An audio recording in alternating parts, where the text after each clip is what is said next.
When Suella Braverman said hundreds of millions of people were going to make their way to Britain, she was called all sorts of names. When she said that there was an invasion taking place on our south coast, she was called a far-right racist.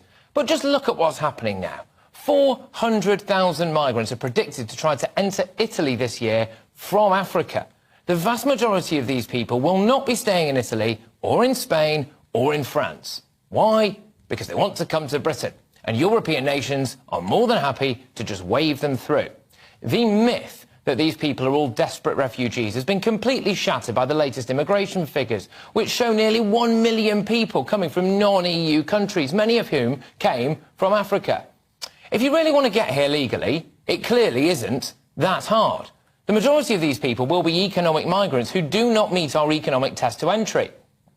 We are not a charity case. We have rules for entry, like everywhere does. You have to be 18 to buy a packet of cigarettes. You have to be a certain height to ride a roller coaster.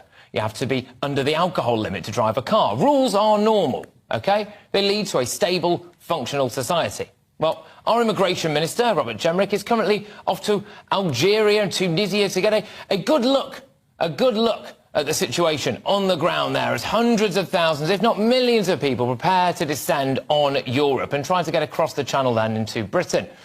We have to crack those gangs and cut them off at source. We have to deport thousands of people a month as a deterrent. People moaning about the cost of deportation should consider the cost of not doing it.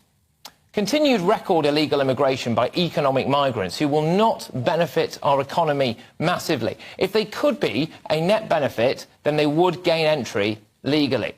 I am convinced that Britain is at a crossroads now. We could crack the gangs and stave off hundreds of thousands of people trying to get to Britain this year and deport people as a deterrent, or we can wave goodbye to our way of life, our culture and our infrastructure.